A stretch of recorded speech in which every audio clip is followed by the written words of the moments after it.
So this is going to be a review of Fantastic Four: First Steps, directed by Matt Shackman. It's the latest MCU movie that just came out. I've been looking forward to this movie. I've wanted a Fantastic Four movie, a really good Fantastic Four movie from the MCU for years. I mean, the MCU, like even with missteps, the MCU really does a good job with these characters. And so I was like, man, I really want this. The Tim Story movies, I think, are okay. I enjoy them enough. I liked them when I was a kid, but they're not great. And then the latest one, Fant Four Stick, with Miles Teller and them, is horrible. I just rewatched that and reviewed it. It's horrible. It's pretty much dead on arrival. So in this, we have the Fantastic Four, Reed Richards, Mr. Fantastic, played by Pedro Pascal, Invisible Woman, Sue Storm, played by Vanessa Kirby, Ben Grimm, the Thing, played by Ebon Moss Bachrach. I probably said that name wrong. And then you have Johnny Storm, the Human Torch, played by Joseph Quinn. They were astronauts going up into space. Some things went wrong, and they ended up getting powers. Right, so the power to stretch, be invisible, set yourself on fire, force fields, and then be a rock monster, basically. So they've been around for 4 years, protecting people, saving the day, taking on certain villains and things like that. This takes place in another universe, and so it looks different and it feels different. And they take on these like really ridiculous villains. Like one's like a monkey, and like there's the mole man and stuff like that. So they've been protecting things, and the people love them and really celebrate them. But the Silver Surfer, Shala Ball, played by Julia Garner, comes down and warns them, your plan's going to be destroyed, right? Galactus is coming. There's nothing you can do about it, and he will devour your world. And so they decide to try to do something about it. So they go up into space to try to find Galactus and figure something out. Galactus says he'll spare the Earth, but for a very high price that they're not willing to pay. This is a really good movie. I mean, it's like all the things that I didn't like, specifically with that last Fantastic Four movie, they got so right in this. For one, the movie looks great. It's very creative looking because it's part of another universe. The costume design and the look of it, it definitely takes place in another time period. And then it still has like these like futuristic elements, like with the technology and the different things that the Fantastic Four have. It kind of feels like a comic book brought to life. Right? It's just really fun looking and creative. As far as the performances, all great. I know some people had some issues with the casting. I think the casting's all great here. I was questionable about the Thing's voice, but I definitely got used to it over the course of the movie. But the strength of this movie is these performances and the chemistry between these characters. I mean, you have a movie where they actually do feel like a family. Ben and Johnny have this brotherly dynamic. You have Reed and Sue and everything they're going on with them, and this new change that they're going through in this, which I'll talk about in a second. I don't consider it a spoiler because I knew about it because I saw it in a trailer, but we'll talk about that in a second. But their dynamic, they feel like a family. Their powers all look great. Something that seems to always be an issue in these movies is Reed Richards' powers. Stretching, like a lot of times it looks bad, but in this it looks good. It's like it feels natural when he does it, just like a part of him. Whenever he stretches to reach for something or do something, it looks good and feels natural. Man, they really did a good job with the Thing, being CGI, because he still feels alive. He still has a lot of personality. Like there's moments with him in Reed where I can get the emotion out of it from his facial expressions and things like that. He actually made me laugh quite a bit. This might be a bit of a spoiler. I don't know. I knew about it already from a trailer. So I feel like I kind of need to talk about it because one of the strengths I think of this movie is this choice that they have. So they go to see Galactus, and Galactus is like, "Look, I'll spare Earth if I can have your unborn child," because Invisible Woman gets pregnant in this at the beginning of this.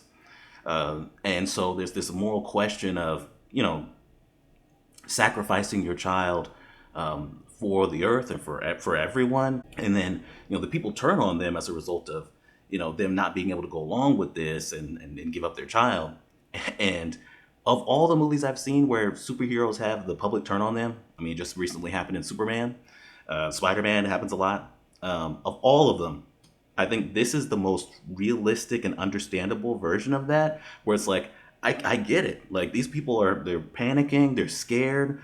They don't want to die and have their loved ones die, and the people that they look towards to protect them and that they have for 4 years, they feel like they're making a very selfish choice, and basically damning everyone because they can't give up their kid, and it's just so that causes a lot of tension and conflict. And I'm like, wow, this is heavy. Like this has a lot of depth to it. You feel the emotion, you feel the weight, you feel everything from this situation, and it's so well written and well done. It's like, wow, like it really left an impression on me.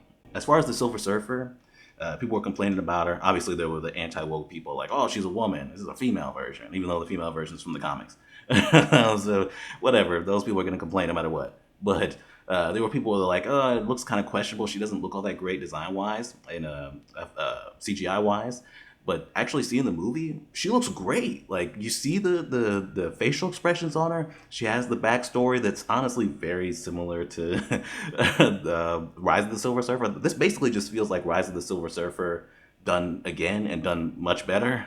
But she has her backstory that's emotional and tragic. I think this actress is great, and I think the way that they bring this character to life, I think works a lot. Like I like the powers and seeing her just go on a surfboard and do all the things that she can do and really go after them. Like she's a legitimate threat. So negatives, and the one that I definitely have to get to first, because this was the thing that was taking me out of the movie the most. Franklin, their baby in this, is very obviously, maybe not all the time, but a good amount of the time, CGI. And it is so fucking distracting. It is like, stop CGIing babies, right? It's not as bad as like the Twilight movies with that baby, that CGI baby, or some of these other situations where they've used CGI babies in like commercials and stuff. But it still looks uncanny. It's still Uncanny Valley. And especially when Thing is holding the baby, it's like, okay, that's not a real baby, the way it moves, the way it looks. And that was really taking me out of it. It's probably the best I've seen a CGI baby look, and that just goes to how great the CGI and effects in this movie are.